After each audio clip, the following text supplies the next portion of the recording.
Welcome to another edition of the Basketball Teacher Podcast.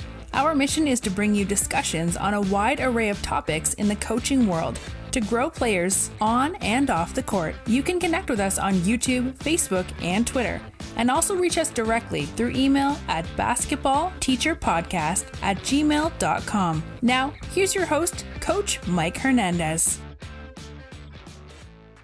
Alrighty. Welcome back, everyone. Thank you guys so much for joining us here for another episode. As always, wherever in the world you're listening to us from, whatever platform you're listening to us on, thank you guys so much for all the support, the kind messages, all of the things that you've sent the show's way, all the things that you sent my way. Really happy to be continuing to bring all these episodes to you guys, and I love hearing from you guys. Thank you so much for reaching out to me personally, sending me emails, sending me messages, all that stuff. Love connecting with you guys, and as always, keep those coming. This is a topic that I know I've had conversations with coaches in the past. I feel like I have conversations with coaches in person here in the Phoenix area all the time. I know I've talked to some of you about this as well, and I think it's just kind of the question we all ask ourselves as coaches is, how do we make the most of our personnel? How do we adapt based on who it is that we have? How do we make sure that we're putting our guys or our girls in the right positions to be successful? And you know, as coaches listening, you know that every year it's going to be a little bit different. Makeup of your team is going to be different. The skill set's going to be different. And of course, it's our job as coaches to make sure that we adapt and put those guys and girls in the best spot and try to have the most successful program we can, no matter who it is that's walking through those gym doors. So that's what we're getting into today. We're going to get into the topic of how to adapt and maximize based on your personnel and based on who it is that you have on your team. So I'm very happy to be joined by my guest today, who's all over the basketball world and all over the coaching world. As I look at their bio, from being a performance and basketball skills coach to assistant boys varsity coach, also looks like does some work on the club side as well, which I'll let him explain all of that and all of his experience. So very happy to be joined today by Coach Rick Smith today. Coach, again, appreciate having you on today. How are you? Doing good, Coach. How you doing today? I'm not too bad. Really happy to have you on and be able to pick your brain and get some of your insights, Coach. So let's kind of jump right into it with your introduction and your basketball and your coaching journey. Talk us through where basketball has taken you and also how you ended up and what it is that you're currently doing right now in the coaching world. Okay. My name is Rick Smith. I'm from the DMV area. Basically, it's the district, Washington, D.C., Maryland, Virginia. We have some of the best basketball players and some of the best athletes in the world coming out of, our small little triangle. I'm a basketball skill and performance coach. I've been doing this since 2011. Currently, I'm an assistant coach at Meade High School, which is located in Fort Meade, Maryland. It's a public school. I'm also a head coach for B Elite basketball, 15U girls team and 16U boys team as well. So I'm all over the place. I have, I'm an assistant coach with the high school team and I also coach AAU as well. For me personally, I went to St. Vincent Pallotti High School in Laurel, Maryland, which is a Catholic. It's a Catholic school. We used to play in the WCAC, which is the teams that we would that you hear about nationally, like Gonzaga College from DC, DeMatha High School, Paul VI. Some of your better schools in the nation. So I competed in the WCAC. I was a 1,000-point scorer there at St. Vincent Pallotti. I'm also in the Sports Hall of Fame at Pallotti. I'm a former Division I basketball player at Marist College, but actually a university now. So Marist University. I was a 4-year starter. I started my freshman year all the way through my senior year. I was a 1,000-point scorer there. So that's kind of like where my basketball prowess. I also played with some of the best AAU teams in our area, the DC Blue Devils and Team Assault. We were one of the first Nike grassroots basketball programs to come out of the DMV. And, from there, like you could kind of see how the shoe companies have kind of played a big prevalent part in like basketball and recruiting, right, things like that. So, like I can actually say I was one of the first players, I was that first group of kids that came out. We were I think we were 14 when we first got the contract, but it took us like 4 years to get it. So, yeah, it was pretty interesting, back in those times, kind of navigating through competing at the AAU level at the highest level, from 11 to 14, and we were always one of the top teams in the country. And we ended up winning national championships twice when I was 11 and 14. And that kind of brought on the shoe scene in our whole entire area. So it's been pretty. Isn't it crazy? And isn't it crazy what that shoe scene, what the shoe circuit looks like now, probably Uh, compared to when you were coming up? it's so crazy. Yeah, it's definitely different. And I keep saying it's like almost like I'm like, do we do justice to the kids? Like it's all over the place. Uh-huh. It's kind of tough. I remember like one of my first experiences coming out of college, and I was helping me and coaching with my dad and one of his buddies, and I remember a kid coming to practice, like I think he came to practice and he asked me like, when we gonna get our gear? And I'm like, you barely show up to practice. Why are you asking me shoes and t-shirts? Like, Yeah. like what is going on? So it's a trip, but I don't like the kids don't really see how the hard work that it took to get to like where we are now. It's just like they only see things from their viewpoint. So it's a little strange. Yeah, yeah. I mean, I probably couldn't imagine, what it was like for you in the beginning and the way that things were, the things how they weren't structured or were structured, because you were is almost like just kind of from hearing you talking about being there from the beginning, it's kind of like trying to train while you're building it, sort of thing. It wasn't quite set like it is now. It was so when I played for the Blue Devils, we had no real intention. We were a newly formed team. But I remember when we went to the national AAU nationals, like we were the first, I think we were the number one team in the country. And we were kind of like, how is this possible? But we found out that the team before us, Washington Hospital Center, they were the number one, they won the national championship the year before. So when we went down, we basically took over their ranking. Oh, okay. Yeah, so Yeah. it was interesting. But we went and actually we won the national championship my first year, with the team I had. And some of the notable players on that team, Roger Mason Jr. that played for the Wizards, the Spurs, Spurs, yeah. yeah, I think New Orleans, the Knicks. So he's had a very, he had a long career in the NBA. Chris Monroe, who's George Washington's all-time leading scorer. So we've had like on that team, I think most of us were D1 athletes. We had a couple of guys that played football as well. So Hmm. we were kind of stacked even though we were younger. And Yeah. yeah, we kind of digressed though. We went from 11, we won it 12, made it to the championship, lost to the team that we beat in the semis, the Georgia, what was it, Atlantic Celtics, I think. And came back 13U, lost to, I think it was a team from Missouri. And then 14U, we ended up playing Boo Williams and ended up winning the championship again. So, and that was the catalyst for us to get the Nike grassroots That's contract. what got you there. Yeah, yeah. That's a successful run though. A real successful run though. And it kind of it makes me think, coach, and I'm curious about what this was like for you, for yourself, for somebody who's played at, a really high level. Was it an easy adjustment for you to jump over to the coaching side? Was it easy for you to kind of switch from, focusing as a player and playing at the high level you did to then moving over the coaching side? What was that adjustment period like for you? So initially, it was kind of hard because I actually just love training. So Hmm. the sports performance side of it was like where I wanted to stay. Um, like I've tried. So I think it was 2012 was when I first I was an assistant at my alma mater, St. Vincent Pilates, and I was coaching girls with my then JV. He was my JV coach when I was at Pilates. So I got hired by him and by Josh Pratt. He coaches at Spalding, who produced Cam Whitmore. So just to kind of give you some background. But so I was with him the first year, and it was very interesting. Um, it's like as an assistant,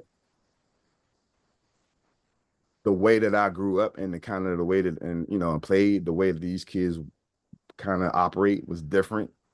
So I didn't necessarily take to like the attitudes and kind of the way that I almost felt like they played the game, but they really didn't care about the game. So it Right, was, right. so it was kind of hard for me to kind of make that adjustment at that point. So I just kind of stuck after that year. I just stuck with sports performance, and then I would say Oh, 2016 is when I kind of started getting the bug again. I had a kid that was at a private school, and the coach asked me to come in and kind of get him going again because he started losing his confidence. So when I did that, it kind of got me, flowing into Yeah. like this coaching thing, like something that I really want to do, but I wasn't sure how I was going to get there because, as when you play at a high level, you're used to certain things. And then when you go to different programs, you know, like coaches have different principles and philosophies. So Hmm. it was kind of hard for me to kind of like um go against the things that I knew worked and how I did things myself. So I ended up starting when like me and my cousin, well, he started his AAU program. He asked me to coach, and that's when I really started getting into it. And then once I jumped in with him, then it really got me all the way in. And then So you're all in at that point. yeah, I'm Yeah, all yeah, in. yeah. I want to ask a coach, because something that you touched on. I want to ask this before we kind of dive into the topic about conditioning and something that I know is really important, obviously in the game and making sure you have guys and girls that are in basketball shape. They're ready to play the whole game. Not getting tired, not getting winded or anything. That kind of is right up your alley of some of the work I know that it is that you do. So kind of talk us through about what are the best ways to get players, keep them in basketball shape? What are things that you like to do or have your guys do to make sure that they're in the best like physical condition that they can be? So first thing is I try to meet the kids where they are.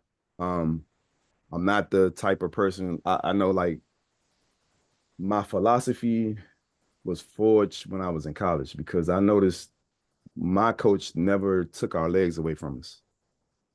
So we would weight train. We did a lot of agility. Um, and then we played pickup. So and during the seasons, I always noticed like we would come in, everybody was pretty much healthy. And then by the time we hit January, everybody was flowing and peaking. And I was like, I always was like, how come I'm not? I felt like I wasn't in like great shape in the beginning of the season. But what I realized is that, it's going to take a little bit because it's hard to say like what's basketball shape Yeah. because it's nothing like the game.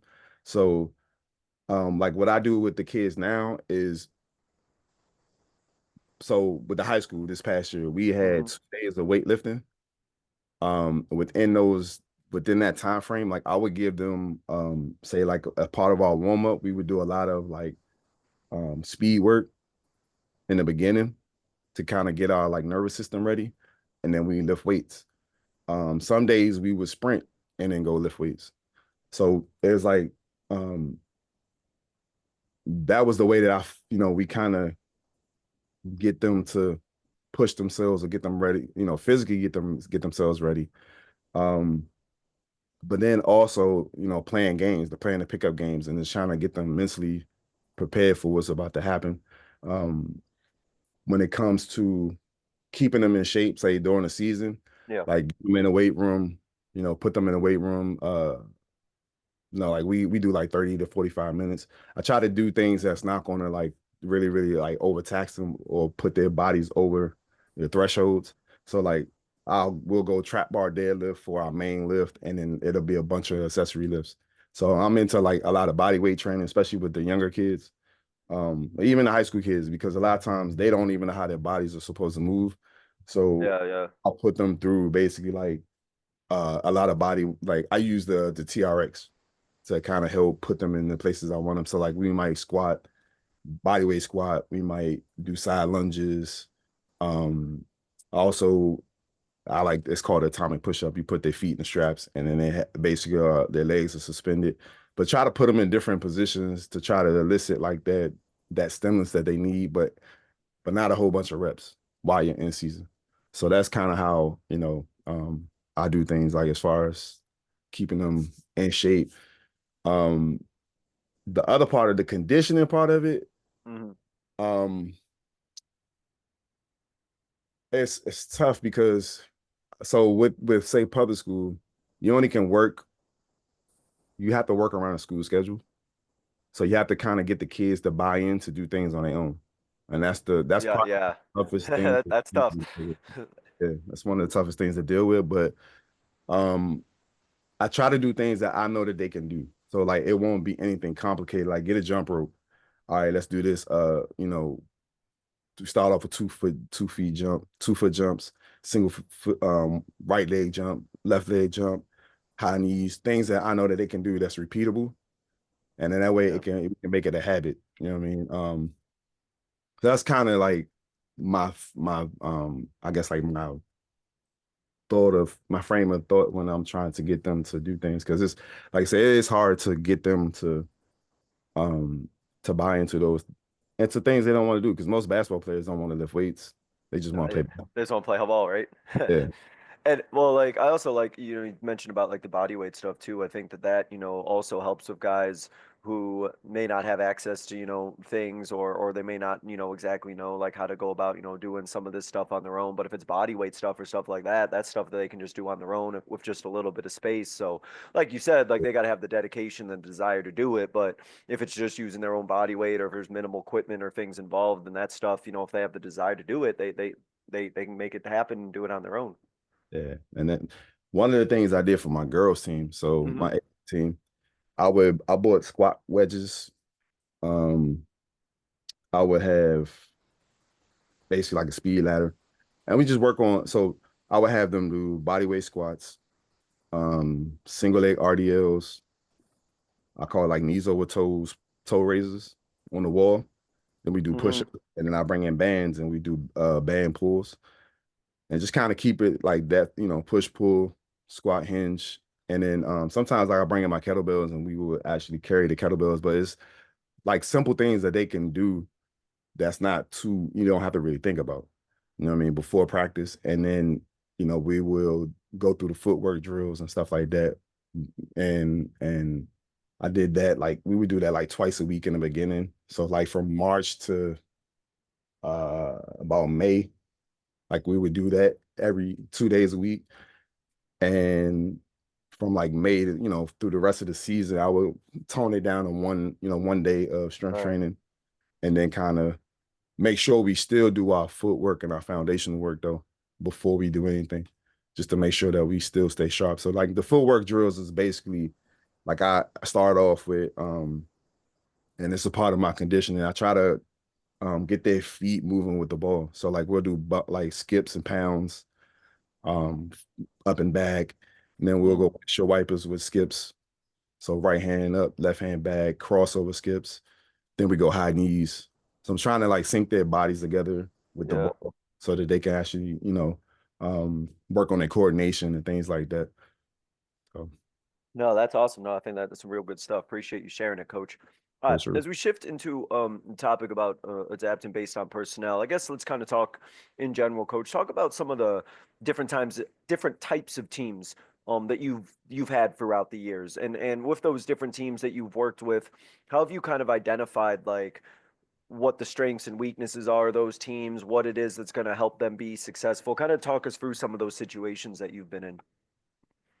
So one of the things that I do really well is I identify each kid's strengths, and that's based on my skill development part. Like I've been able to like I can figure out like what strength each kid has. So when I do that, it allows me to um kind of put them in situations or put them in places where I know they can be successful.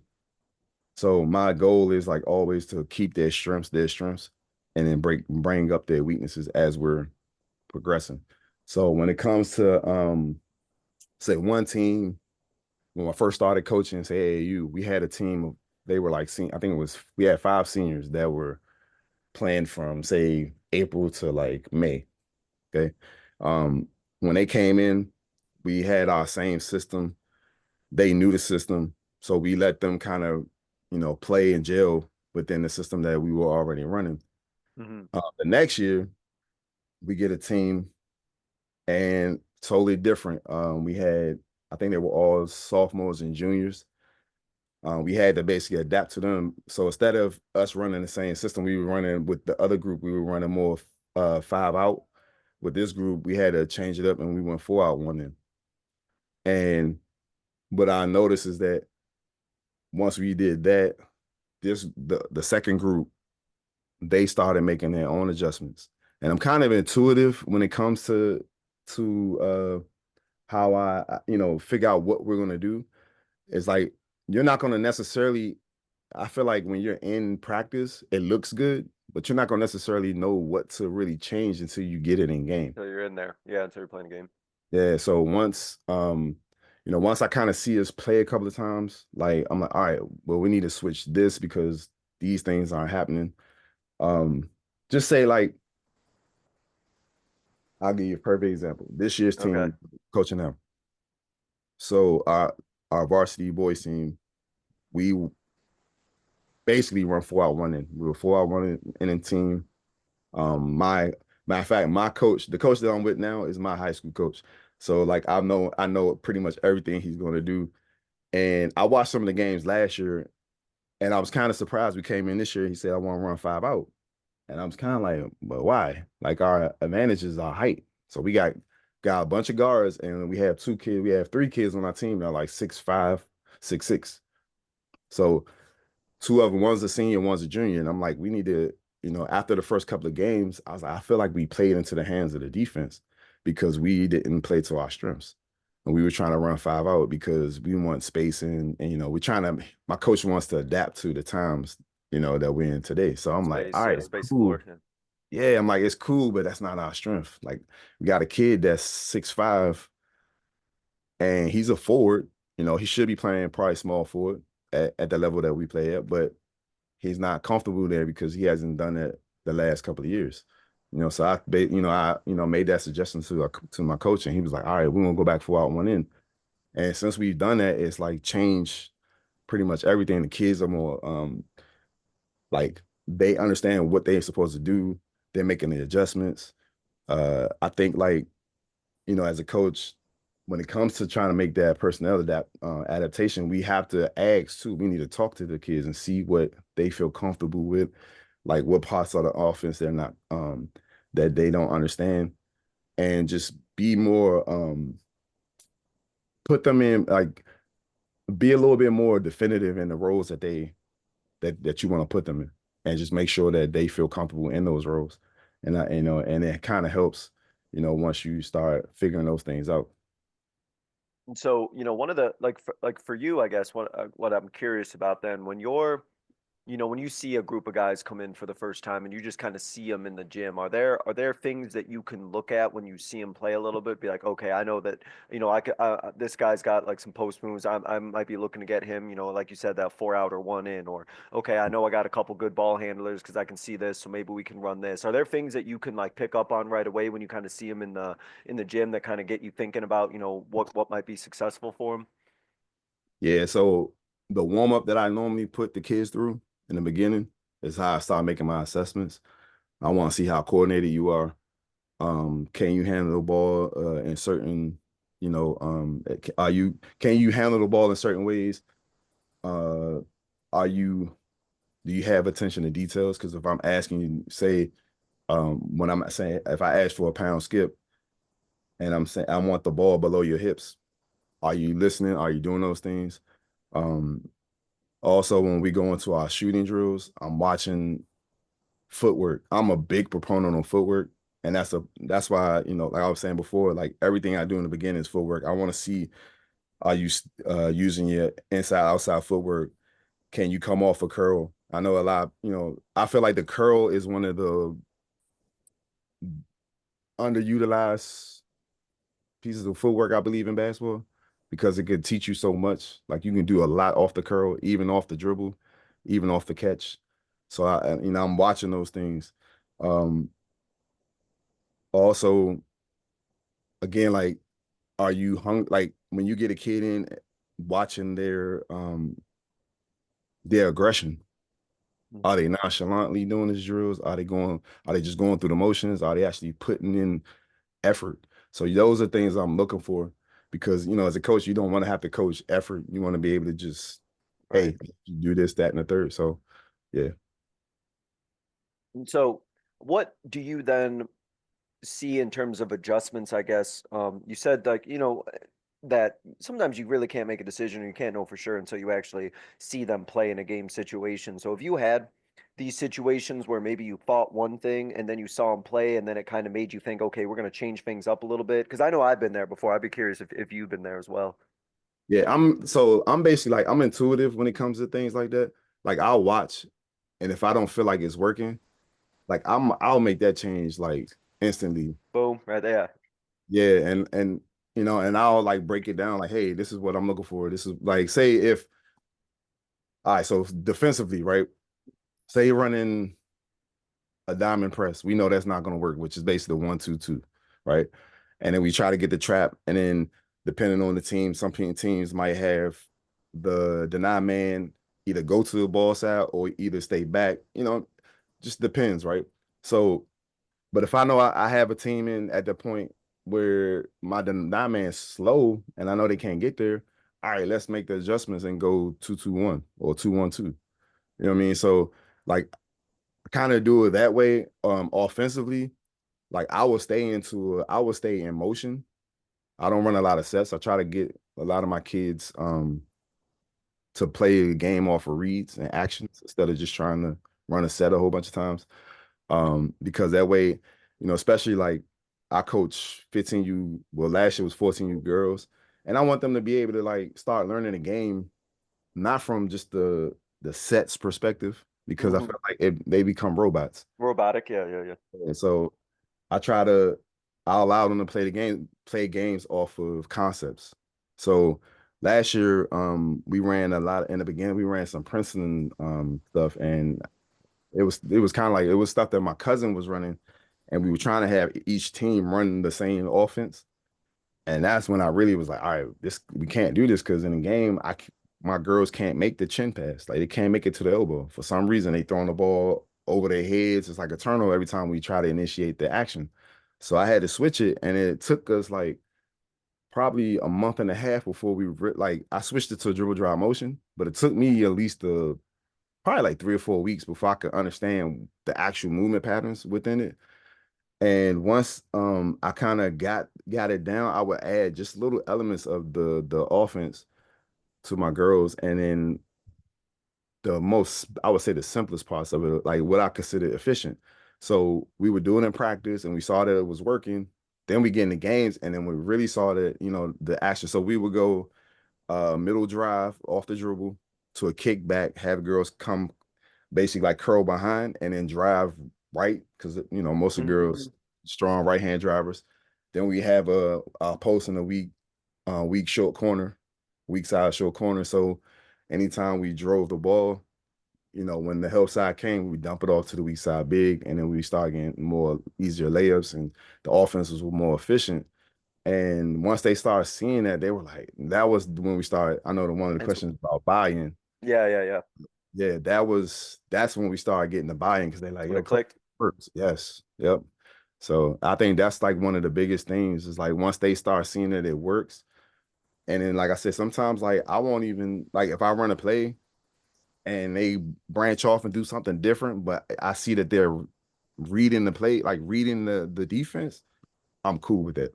So Hmm. that's just kind of I am. So No, I've had that situation, and I've talked about this before, and with other guests and with other coaches sometimes, where that was some of the things. At least I think maybe more so on the girls' side, I've found this with coaches where, you have different, whether it's sets or a different type of offense or something that you like to run, and at least I've had this with teams before where players will want to run that specific action, and like at some point they'll realize, hey, but wait a minute, what if I do this? And then I remember one time I had a girl who made a different read other than, maybe what the offense said, and she scored a basket off of it based on what she read. And the first thing she wanted to do was like apologize. She said, Coach, I know you want me to, do this, but then I saw this and I said, hey, the purpose is to get the ball in the basket. Like if you right. see something, but that's true, is like your players like need that sort of encouragement though, that they can be players, right? And I think that's something that you kind of are brought up in your answer, is like you don't want them to be robots. You want to, maybe give them some guidelines and, give them something, a framework to work with. But at the end of the day, like if they see something and they're learning how to play the game, that's what matters the most.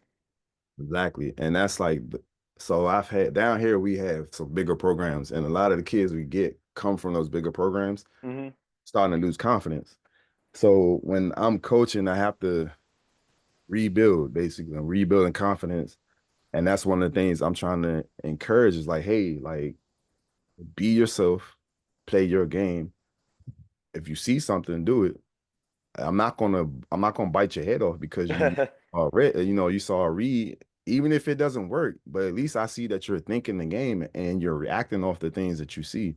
I remember there's like one play we run basically like a box out of bounds play. A lot of our box, we run like probably a couple of box plays, and it's the same size shooter play where you pass the ball to your five, they kick out to the one, set a down screen for the say if it's a girl or boy taking the ball out of bounds, and they pop back to the same corner. So we were playing in the it was a tight game. It was like over the summer, and it's like two different instances, and my girls were like, instead of like we used to set an up screen for the weak side player, and my girls would cut to the corner and they would look at the passer, and they kept like basically hitting that pass, and I was sitting there just like laughing because I'm like, that's a great read. I didn't even say anything. Like Yeah, I'm yeah, watching yeah. them do it, So it's like it's fulfilling too when you see those things, coming into play. And then you see that they're making winning plays and they're doing it themselves and they're having fun doing it. It's just like it's one of the best feelings. Mm-hmm. Yeah, yeah. You can like literally see them like learning the game or like figuring it out on as they're playing, and that's like the best time for that experience. No, that's awesome. Yeah. I want to ask Coach because I know that I get asked this sometimes, and people bring this up to me about hey, I got, maybe a limited skill set, or, my guys or girls aren't as strong this year overall as they were the other years. And I got to try and, get the most out of who it is that we have. So, what advice would you give to a coach, and maybe you've been through this experience yourself, to maybe a coach who has a team that is more limited in their skill set? They're not, good or great at any one thing, and you try to get the most out of them anyway. What advice would you give to that coach who's in that situation? I would one skill develop, just keep working on your skill development. I feel like I know a lot of times coaches be like, I don't have time for that. But if you can dedicate 15 to 20 minutes of practice on working on your skill development, on the things that they need to work on. If it's ball handling, if it's passing, like even just the most like the basic drill. Like we play man in the middle sometimes, even on the high school team, working on passing the ball against the pressure. Because a lot of kids that they don't know how to pass the ball. So, even if say you don't have a skilled ball handler, but if your kids can pass and they know, they have the I guess like the patterns down. They know where to pass the ball and they know how to set things up. Like it'll make it a little bit more, it'll make it easier than just relying on, hey, I got this one ball handler. And then for them, it makes them feel part of the team as well. And that's the thing, is like you have to build their confidence, especially when you don't have skills. You have to keep constantly building their confidence. The other thing I would say is also um you have to build up the defensive prowess. Like you can't rely on your offense. Like this is what we're gonna hang our hat on. Like you have to, dig in defensively if you're not really skilled. You gotta have them play hard. Um, and that's one of the things like with some like this team I have right now, I'm coaching a 13U girls team, and it's kind of a mix between my girls that I had this summer. I had a couple girls that's in eighth grade that are, still playing middle school ball, and I got a couple other girls that's in high school. But this 13U team, they lack confidence. Some of them have skill, but it's like because of the lack of confidence, you don't see the skill. So we have like I'm trying to rebuild their confidence, but it's the constant refinement of the skill development, shot faking, and trying to limit dribbles. Hey, you only get 3 dribbles. Let's pass the ball. Um, Also defensively, like it's all shell drill. Every day of practice, we're working a lot on shell drill. Um, and with them, like I said, I try to make it more defensive based while we're still trying to pull up our offense. So I feel like that's one of the best ways you can, because defense is just effort. So I feel like Defense, yeah. if you can push them to become a better defensive team, and defense can convert over the offense. You can start getting steals. And I'm not saying like you got to press the whole entire game, because that's something I can't stand at a younger age. It's like I want the kids to develop, but like when you're pressing the whole entire game, like I feel like the kids lose so much development. And fundamental skills, yeah. Right, so it's like I pretty much play man and man. Um, I'll run 50, like basically full court man. I'll run half court man, some run and jump and stuff like that, diamond press. But for the most part, we're running man to man. I want them to be able to. I want the kids that I'm training and coaching now to basically be able to take what they're learning now and then go into high school and be set, knowing that, hey, like coach taught me how to guard my man. Coach, has given me defensive principles to understand how to guard. Offensively, like, we want layups, uncontested layups or advantage layups, creating 2-on-1 situations. And trying to and just play, good basketball where we're not trying to ball hog or, play hero ball as they say. Mhm. So, you know, that's kind of Yeah. how I see things.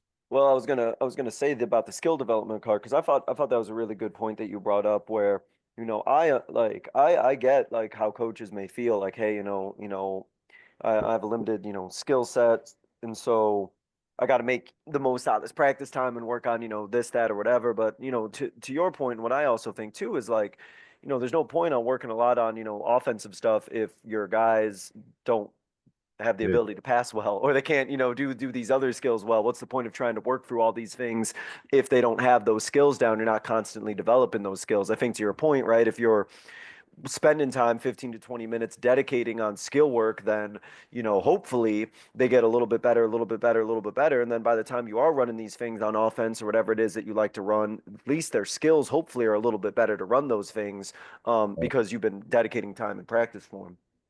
You could also, this is why it's important to have practice plans. Yep. Yeah. Yeah. You got to have those. One of the things you can do is basically break down parts of your offense and make that skill sessions. So Mm.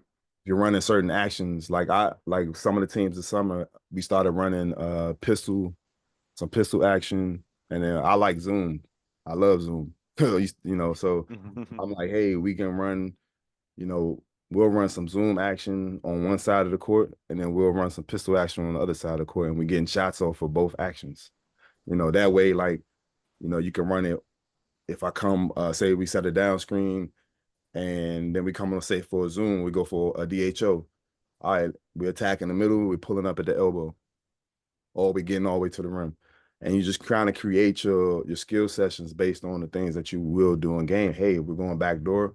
All right, so instead of coming to the ball, I might, set my man up and then go back door. And then we're using that as a way to work on our passing, finishing and all this type of things. So that's another way to make your kids better is by taking the way that you score in games, make it a part of your actual practice. You Hmm. know, that's Yeah. one of the ways I do it. Yeah. Even You're in kind of blending both together then.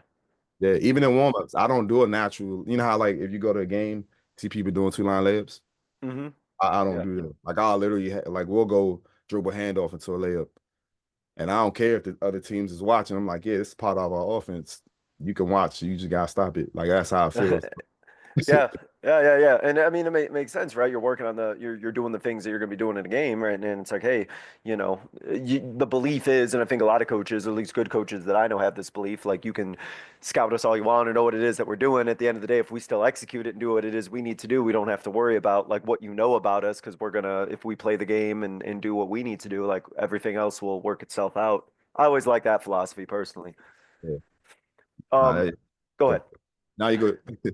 I was going to say about because you Brent mentioned this earlier, so let me talk about it now about and you kind of already answered this, but I want to ask you this specifically about that concept of getting guys to buy into new things that you're teaching them offensively or defense when you're trying to say, hey, for our team right now, this is what's going to put us in the best position to win offensively and defensively. And of course, that might be something new or something different that they haven't played in before. So I know you mentioned this a little bit earlier, but I'll ask it again. Like, what goes into making sure that these guys or girls buy into the positions you're putting them in, or what you want to run offensively and defensively? How do you make sure that they're ready to go and they're bought in and they're excited for whatever it is that they're going to be running or doing? Um, this comes. I say this with each kid, got to make sure that they accept that role. I Mm-hmm. believe. So I want you to do this. Like, do you feel comfortable doing this? Like, I'll try to put the power in their hands so that they can own it. You know what I'm saying? So by doing that, I feel like they're like, okay, this is my job. This is what I'm supposed to do. And coaches believing in it, I can do it. I'm going to do it to the best of my ability. And that's how I try to preface it. Like, I'm not going to just, if I don't feel they can do it, I'm like, I'm not going to put them in, say, if I have a girl that's not a ball handler, but I'm not going to let you, I'll let you dribble the ball up the court every now and again, but I'm not going to allow you to run my offense. But what is it that you do well? So if it's like, hey, I set good screens. All right, you're going to be I want you to be my screener, and then I want you to be able to get to the rim. Because I know you can get to the basket in like 2 or 3 dribbles. So like you just try to like make it so that the things that you want them to do is tangible and it's things that they know that all right, in my head, like I know I can do that. So you're not putting added pressure on them. Because I think that's the other thing is like once you put them in situations where they're not comfortable, you're not going to see any growth out of that individual. They're gonna pretty much be like, I can't do this, and and probably will give up.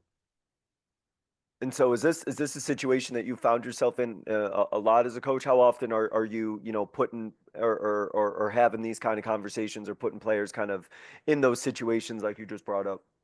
Um, I would say, to be honest with you, Hmm. last couple of years, I would say it's a lot. I've been Yeah. doing it a lot more because and I just learned this past, I would say when I first started, when I came back to the high school, when I'm coaching now, my high school coach, it's funny how a lot of his philosophies like already instilled in me. So it's like when I hear him talk, I just laugh because I'm like, man, I do the same thing now. Like even before I, came. So like he's like, I'm a player coach. And I was like, he's like, right, Rick? And I was looking at him like, man, you sure? I was like, yeah, because he'll allow you to do things that say like the kids will come down, coach, can we go 1-4 flat?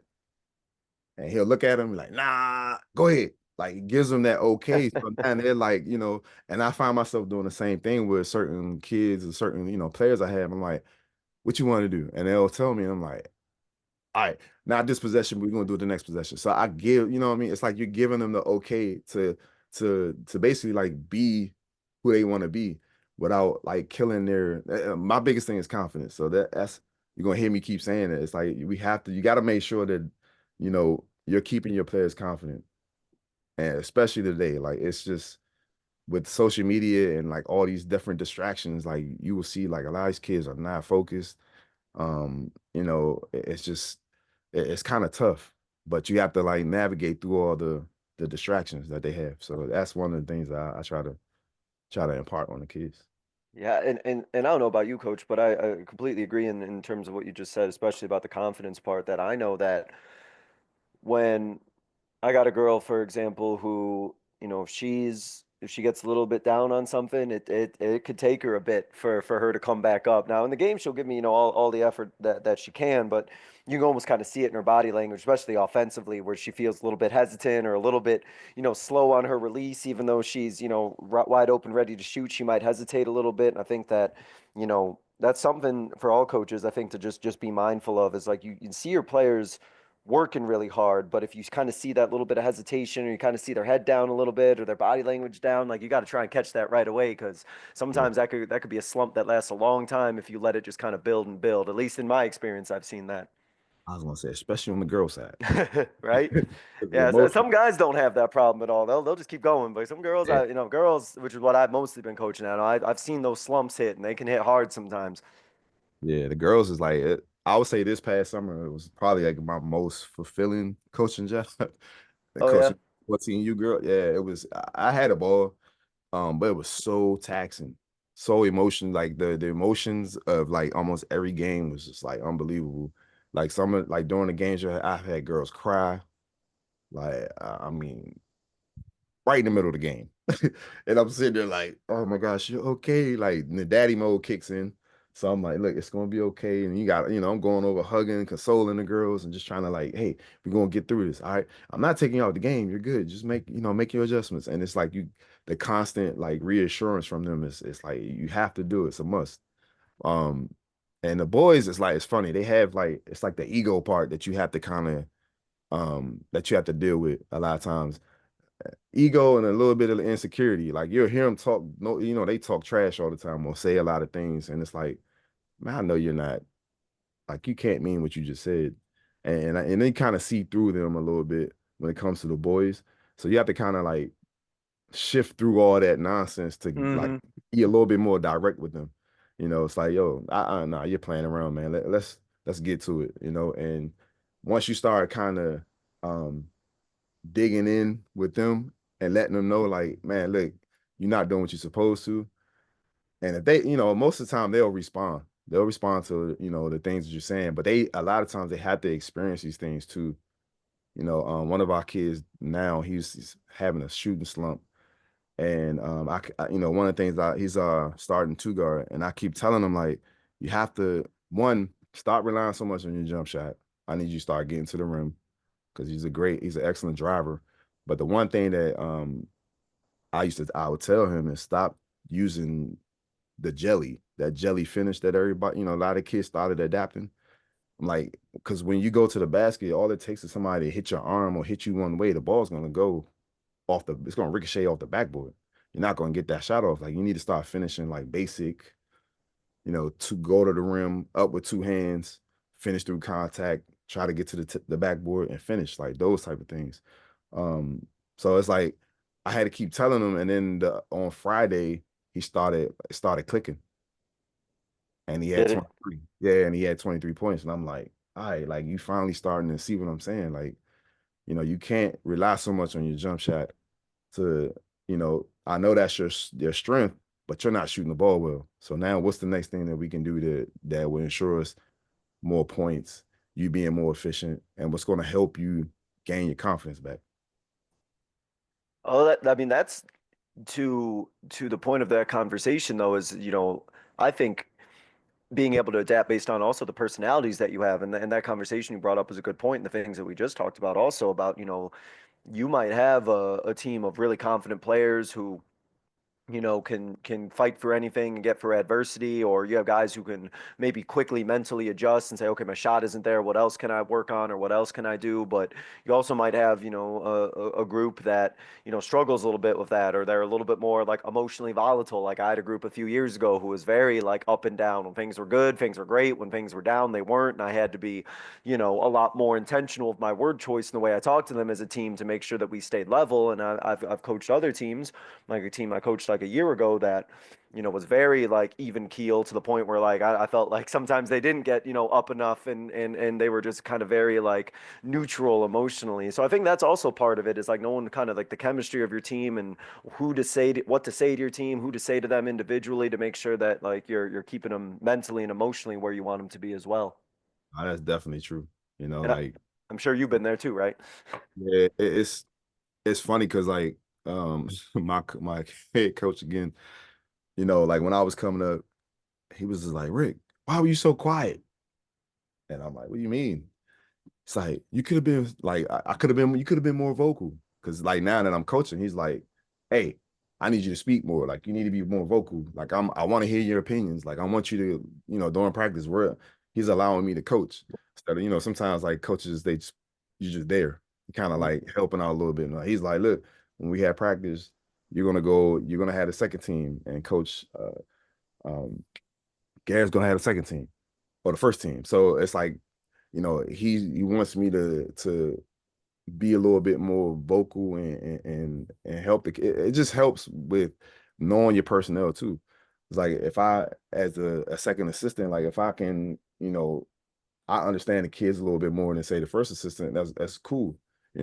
Like you said, like their personalities, if you had that one coach that kind of, can push the buttons a little bit without stepping overboard or getting them, getting in their head or getting them frazzled. Like that's important, and it's going to help your team, especially down the stretch when you can relate to them because especially like being a player, you've been in certain situations, so like, hey, this is probably what's going to happen.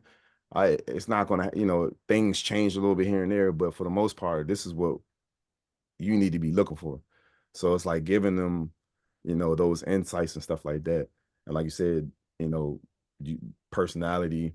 Hey, you might say the wrong thing, you might shut somebody down for a game. So yeah. Yeah, no, I know I've been there where, I've said something to somebody and um it would have worked if I said it to one of her teammates because I know how she would have responded it. But then, like, I said it to a different girl, and she, wide-eyed looked at me like, "Wait, what did you just say to me?" sort of thing. And I was, then I had to like reword the way it is I said it. But you can say the same thing the same way to 12 different people, and all 12 of them are gonna, maybe take it a little bit differently. So knowing like which one is the right one to say is to take some time, get to know your players, knowing your personnel, like we just talked about. So, no, it's a good point. Coach, I wanted to also ask before we hit our concluding segment. I know you talked about the skill development part as a part of this, but how does your the training or practices kind of change based on the personnel? What kind of things might you do when you have one group of guys one year versus another group of guys or girls another year? How do those kind of change up? Um, I always feel like this though. I feel everybody needs to go back to the basics. Hmm. So to me, the fundamentals don't change. So I'm like, because I just feel like the kids today aren't as, even though they say they have more skill, they don't have like the little things, the little nuances of the game that needs to be consistently practiced. Like practicing a shot fake, learning how to like get better angles on your passing or on your passes, finishing off 2 feet. Like those things don't change. So I try to keep those things the same. Like I try to keep the finishing off two, um, getting to the basket off 1 or 2 dribbles. Uh, we shoot a lot of. I have my kids work on mid-range shots, a lot of form shooting, um, again curl footwork. So I try to keep those things the same because I know that's basically kind of predicated on like how I run my offense too. So I try to keep those things the same. Um, but say if like a team needs more, we need more work on finishing or we need more work on shooting, though that's what I would do in our training sessions or during our practices. Like we need to shoot better. So okay, all right, let's work on drive kick closeouts, which is you drive, we kicking the ball out. And if the shot is there, you take it. I want you to be able to make that read. If they close the door a certain way, you attack the open side and make your reads from there. So I try to keep things simple. Um, and then I also, like I said, I wanted to keep things like the basic stuff that I see every kid needs to work on. Like we consistently work on that from practice to practice and training for training. Cause it's just like those things, like, I learned this when I was training some of my pro players. Like they just want simple stuff. I'm thinking it's gonna be this outlandish work, but These complicated things, but no. one of my good friends, like when he would come home in the summertime, he'd be like, yo, he called me up and like, hey, let's work. And I'm like, all right, cool. What you want to work on? So I just want to shoot, but I need conditioning with it as well.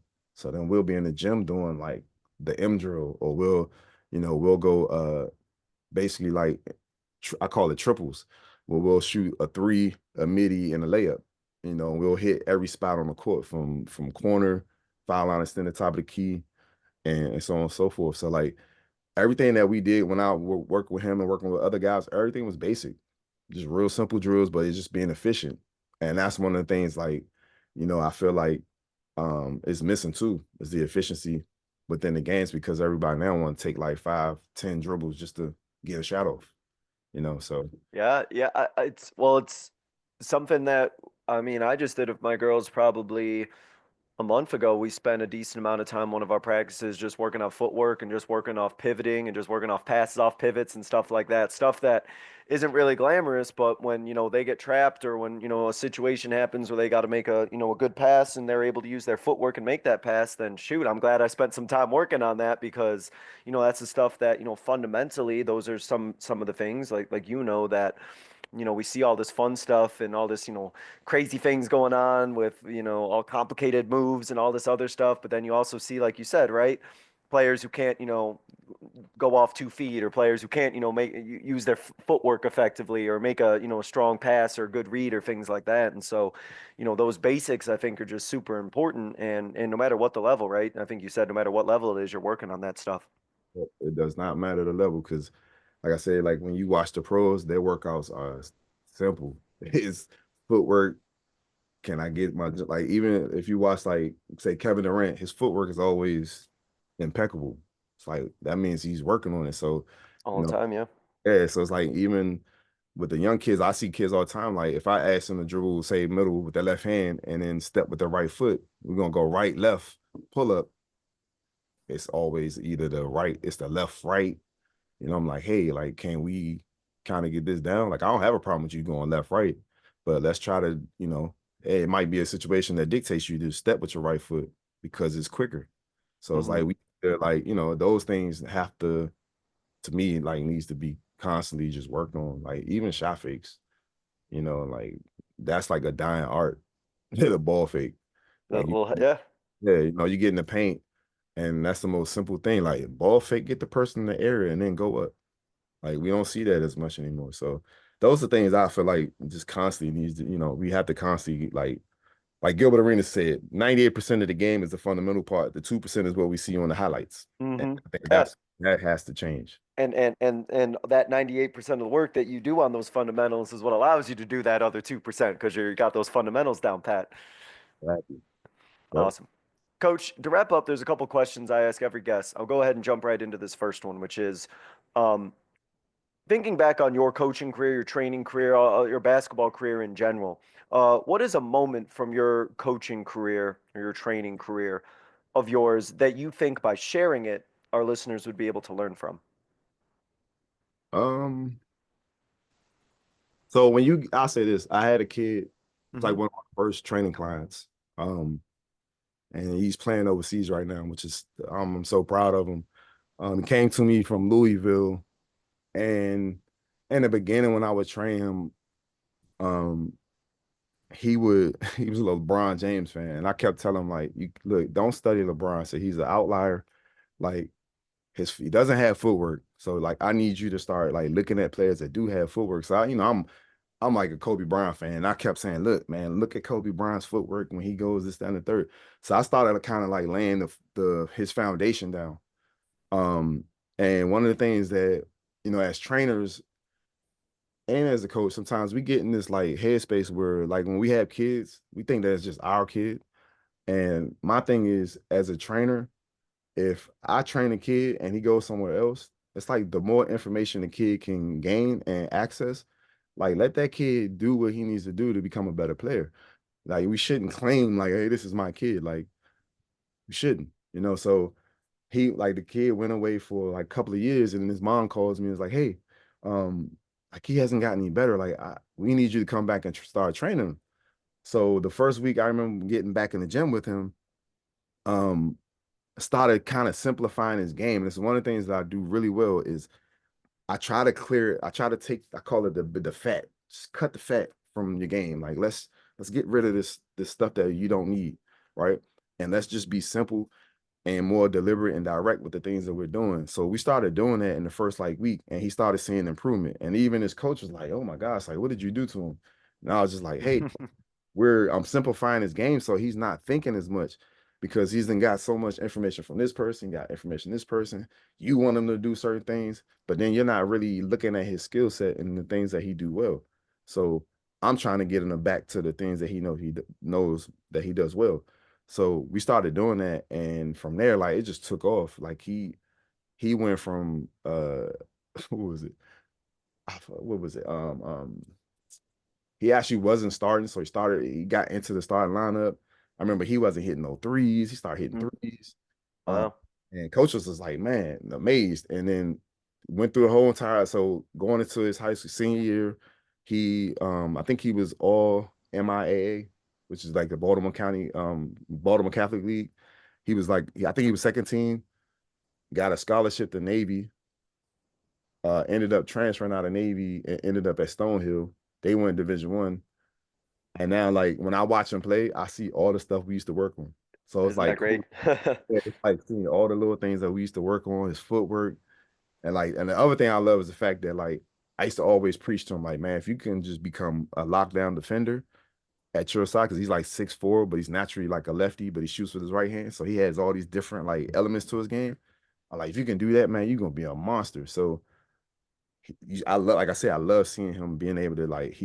I think at one point he was like, I think he averaged 4 or 5 steals a game in college.